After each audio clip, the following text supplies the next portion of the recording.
dan kita sudah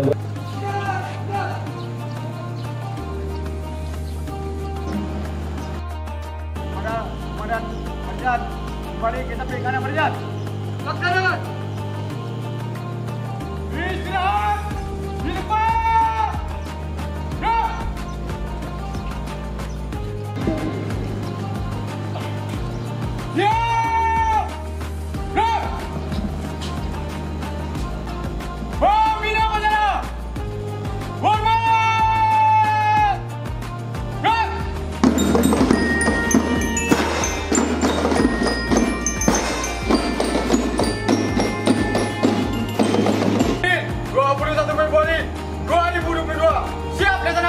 laksanakan. Laksanakan.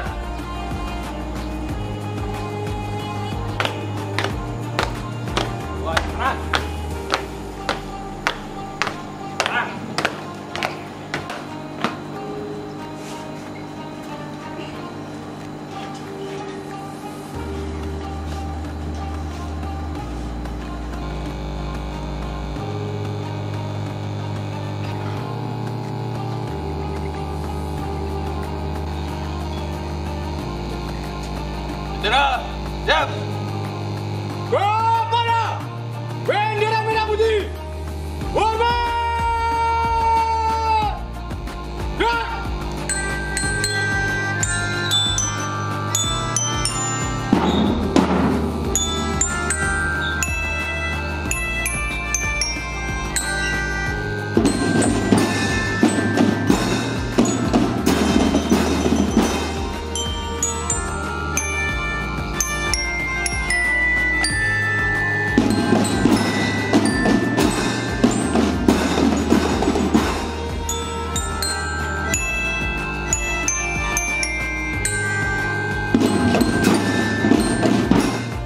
Saudara semua, pagi yang amat berbahagia ini, marilah kita semua mengheningkan cipta, berikan penghargaan pada arwah pahlawan kita yang telah mendahului kita, terlebih khusus pahlawan pendidikan. Mengheningkan cipta, mulai.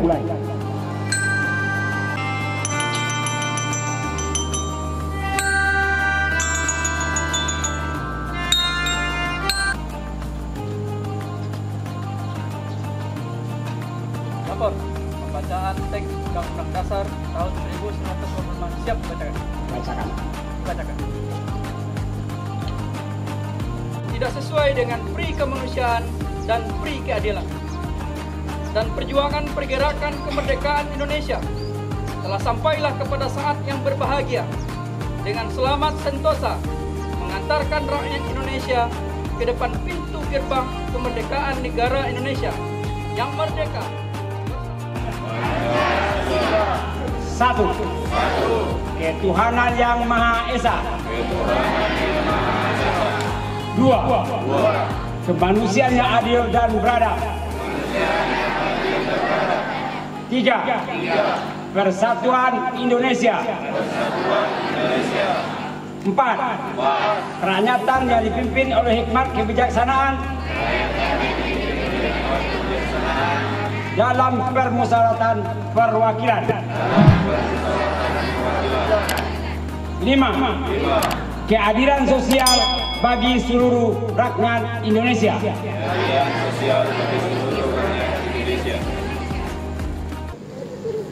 Istirahat di tempat.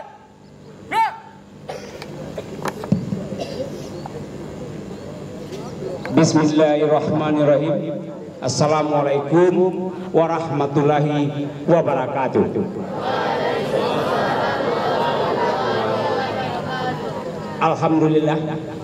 Alhamdulillahirabbil alamin wassalatu wassalamu ala asrofil mursalin wa alihi wa ashabihi ajmain wa asyhadu an la ilaha illallah wa asyhadu anna muhammadar rasulullah. Bersyukur kita kepada Allah Ta'ala di pagi yang amat baik ini kita bisa melaksanakan upacara bendera gabungan, upacara yang cukup istimewa. Semoga berjalan lancar dari awal hingga akhir. Salam dan salam untuk baginda Rasulullah yang akan selalu menjadi teladan kita. Insyaallah dari teladan itu kita mendapatkan syafaat kehidupan dunia dan akhirat. Antum dari tadi meribut terus. Mohon tidak ada yang bicara. Pak Harrison, sahabat saya dari yayasan yang saya hormati, Pak Jamaan, Kepala UPT, SMA, SMP, peserta jajaran, majelis guru, wali kamar, karyawan, karyawati yang saya hormati, istimewa,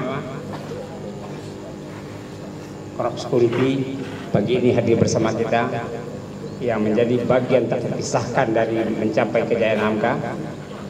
Tepuk tangan untuk Korps Security.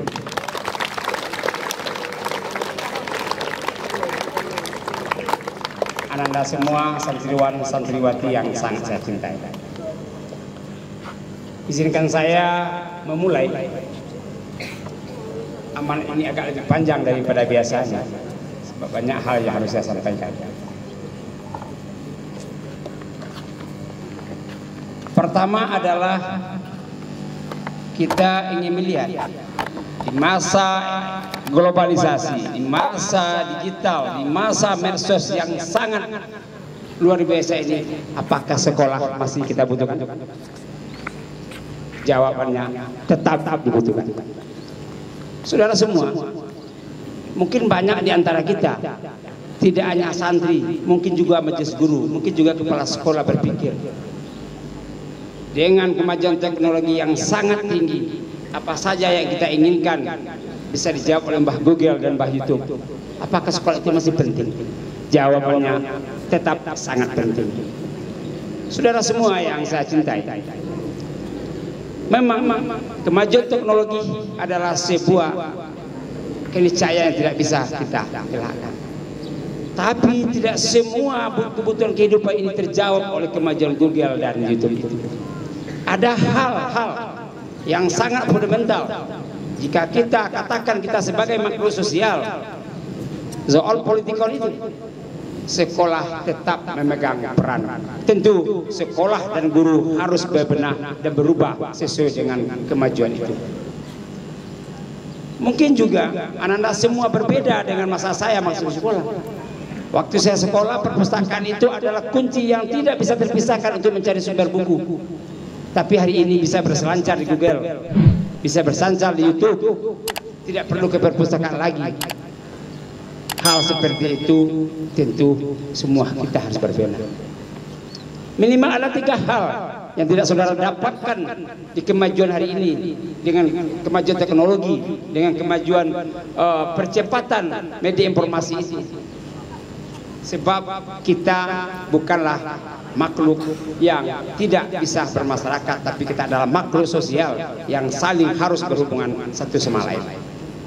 Pertama adalah apa yang tidak bisa kita dapatkan di medsos itu adalah kehidupan sosial, saudara.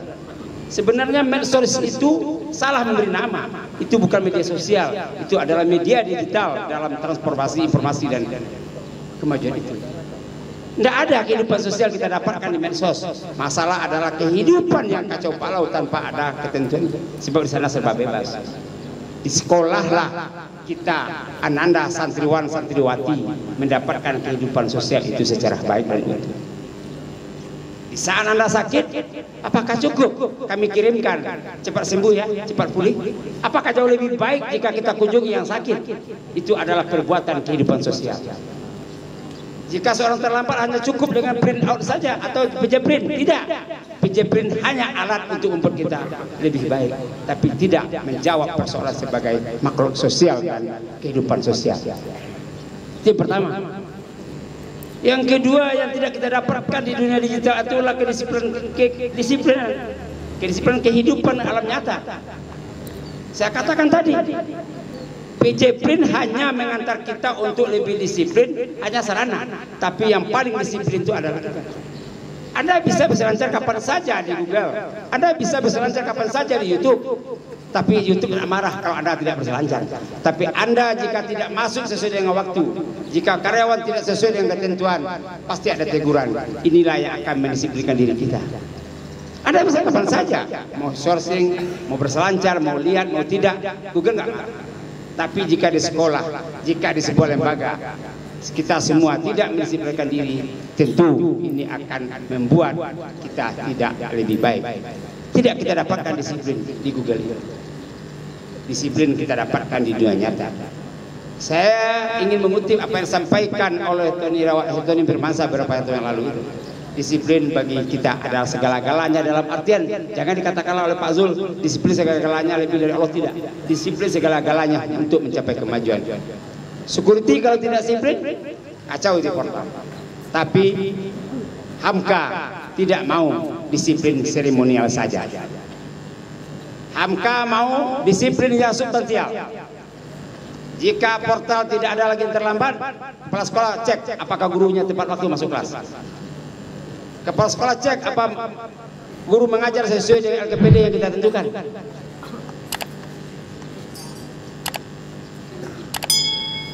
Kita tidak mau disiplin menjadi sesuatu yang seremonial. Kita mau disiplin menjadi yang substansial. Yang ketiga apa? Tata krama. Tata krama itu kita dapatkan dalam kehidupan nyata, saudara semua. Tidak ada tata krama, tidak ada diajarkan. Kalaupun Anda searching di Google dan internet itu cuma cara bertata krama, tapi pelaksanaan tata krama, pelaksanaan adab, pelaksanaan etika itu harus di dunia nyata. Hari ini kita hampir kehilangan itu semua. Kalau sekolah, kalau lembaga pendidikan tidak segera mengevaluasi diri, kita akan melahirkan orang-orang yang tidak bertata krama. Saya katakan di sini, kepala sekolah tidak perlu bungkuk guru kalau mau pulang. Kepada saya juga demikian, tapi tata krama kita ada. Apa salahnya jika kita berpapasan dengan kepala sekolah, dengan siapapun? Bapak, saya izin lebih dulu sesuai dengan jadwal, saya tidak mengajar lagi. Apa yang banyak kita temui hari ini mungkin tidak di Hamka. Siapa lu, siapa gue? Hamka tidak butuh seperti itu. Kita butuh guru yang beradab, kita butuh tamatan santri kita yang beretika, kita butuh semuanya yang lahir dari Hamka ini orang-orang yang penuh berakhlak mulia. Tiga hal itu tidak kita dapatkan di dunia maya, saudara. Tidak ada kehidupan sosial di dunia maya, tidak ada disiplin, tidak ada etika dan akhlak yang di sana hanya teori-teori saja. Sekolah adalah tempat menyediakan itu ketiga-tiganya. Makanya sekolah dan guru, yayasan dan semuanya, anak-anak semuanya berbenah, sebab kemajuan ini tidak bisa kita tolak. Teknologi bagian keniscayaan yang mesti kita terima. Makanya semua kita bergerak bersama-sama untuk menyesuaikan dengan perkembangan itu, melahirkan Hamka yang hebat di masa yang akan datang.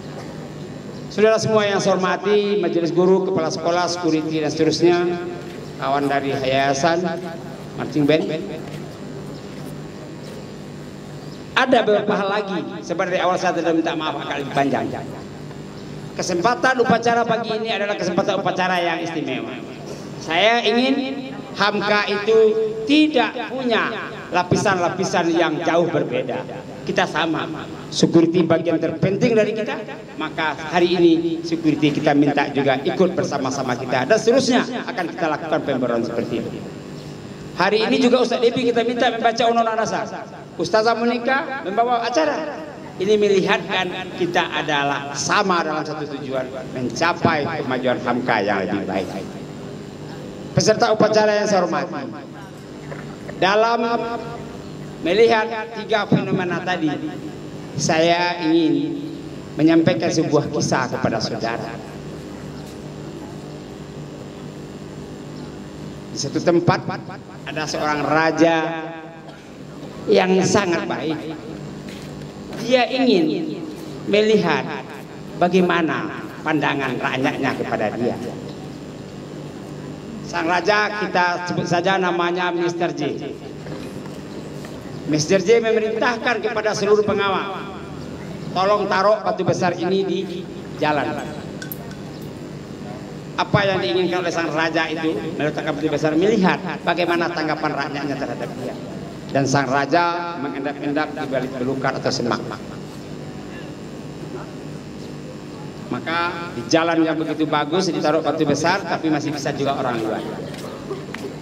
Sang raja mengintip dari balik belukar. Yang pertama lewat itu adalah penguasa kaya raya. Kata sang penguasa kaya raya, pengusaha, ada apa ini batu? Kenapa ada batu di jalan? Dia mengumpat-umpat saja, biarlah saya masih bisa lewat. Apa gunanya saya pindahkan batu ini, ada untungnya buat saya, yang lain juga bisa lewat, yang saya sudah lewat. Sang pengusaha kaya melenggang begitu saja tanpa memikirkan batu itu bisa menghalangi orang atau tidak. Rombongan kedua lewat, terdiri dari mahasiswa, kerajaan kebanyakan dan seterusnya. Mengumpat-umpat orang ini, marah-marah. Raja tidak mengerti, Mr. J tidak tahu-tahu apa-apa ini. Ya masa tidur-tidur aja malas-malas saja, jalan ada batu kok nggak disingkirin. Raja ini memang sarang korupsi ini. Batu aja tidak disingkirkan. Umpat saja, tak tanpa berbuat apa-apa. Yang dia pikirkan tanpa batu disingkirkan dia bisa lewat. Sama juga dengan pengusaha kaya tadi. Untuk apa saya singkirkan? Tidak ada ruginya buat saya, tidak ada untungnya. Lalulah orang ketiga, 3 orang yang terdiri dari petani dan santri satu pesantren. Apa yang dilakukan oleh petani dan 2 orang santri ini sebenarnya bukan tanggung jawab mereka, tapi mereka punya kepedulian. Mereka sebenarnya bawa berat juga, bawa hasil pertaniannya, diturunkan hasil pertanian dari kepala. Batu mereka bersama dengan santri tadi menggulingkan batu ke pinggir, walhasil batu bisa disingkirkan dan orang lain bisa lewat harus tanpa terganggu. Apa yang terjadi setelah batu disingkirkan? Mereka menemukan sebuah bungkusan yang sangat baik dan ada tulisan di dalamnya. Wahai wargaku, kata sang raja dalam surat itu, dalam bungkusan ini ada uang yang cukup besar, ada intan berlian yang cukup banyak. Inilah hadiah kepada orang yang peduli tanpa berpikir untuk apa dia berbuat dan penuh keikhlasan. Santri dan para petani tidak pernah berpikir akan ada di balik itu ada emas, ada uang, tapi mereka bekerja, berbuat tanpa harus memikirkan apa yang mereka dapat. Berbeda dengan sang pengusaha. Pengusaha berpikir yang tadi itu apa untungnya buat dia. Tapi santri dan para petani itu tidak pernah berpikir itu. Mereka berbuat walaupun itu bukan tanggung jawab. Kepedulianlah yang membuat mereka untuk bisa melakukan itu. Hidup ini adalah keputusan. Keputusan apa yang Anda ambil, itulah yang Anda petik. Jangan jadikan kesulitan menjadi sebuah kemalapetakaan. Jadikanlah kesulitan menjadi sebuah kesempatan. Jadikanlah musibah membawa berkah, keberatan menjadi sebuah keringanan. Lakukanlah semua penuh keikhlasan tanpa harus berpikir apa yang kita dapat. Keputusan Anda hari ini menentukan jalan hidup Anda di masa akan datang. Banyak maaf. Billahi taufiq wal hidayah. Wassalamualaikum warahmatullahi wabarakatuh.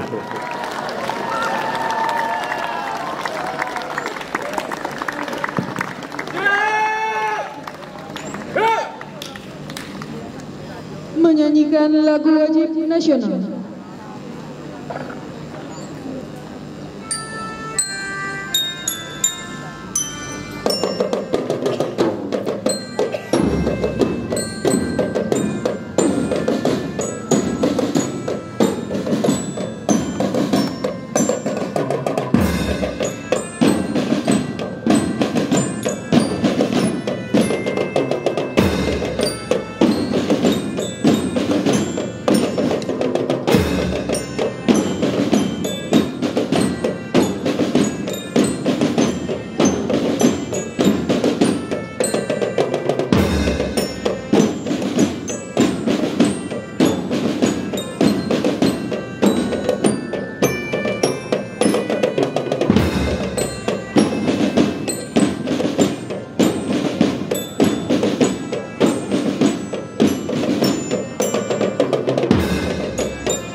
marilah sejenak kita menundukkan kepala seraya mengangkat kedua tangan kita.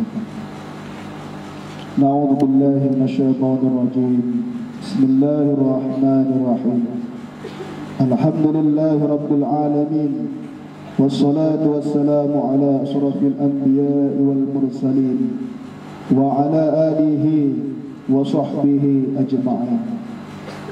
Ya Allah, Tuhan yang Maha Esa, dengan segala kerendahan hati kami yang berkumpul di tempat ini mempersembahkan puji dan syukur kehadirat-Mu atas nikmat dan rahmat yang telah Engkau anugerahkan kepada kami. Ya Allah, yang Maha Pengasih lagi Maha Penyayang, atas segala rahmat dan karunia-Mu, pada hari ini kami dapat melaksanakan upacara bendera. Bangkitkan semangat persatuan dan kesatuan kami. Berkatilah bangsa kami, berilah bimbingan kepada kami untuk dapat melaksanakan pekerjaan dengan ikhlas, baik dan benar sesuai dengan jalan yang Engkau ridhoi.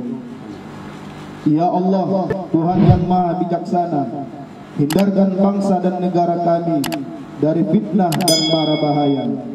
Jauhkan kami dari perpecahan dan permusuhan. Mantapkanlah tekad kami untuk membangun negara dan bangsa kami, dan jadikanlah bangsa kami yang mandiri, maju, bertakwa, berakhlak mulia, makmur, adil dan sejahtera. Amin. Ya Allah, ya Tuhan kami, jadikanlah peringatan upacara bendera ini sebagai momentum, ya Allah, dapat merekatkan rasa persatuan dan kesatuan bangsa kami. Limpahkanlah karunia-Mu, baik yang datangnya dari langit maupun dari bumi. Limpahkanlah ya Allah, Tuhan yang Maha Pengampun, ampunilah semua dosa kami, dosa-dosa ibu bapak kami, guru kami, dan para pemimpin kami. Terimalah amal dan perjuangan kami, karena Engkau Maha Pengampun lagi Maha Membenar. Rabbana atina fid dunya hasanah wa fil akhirati hasanah wa qina adzabannar. Subhana rabbika rabbil izzati amma yasifun wa salamun alal mursalin walhamdulillahi rabbil alamin.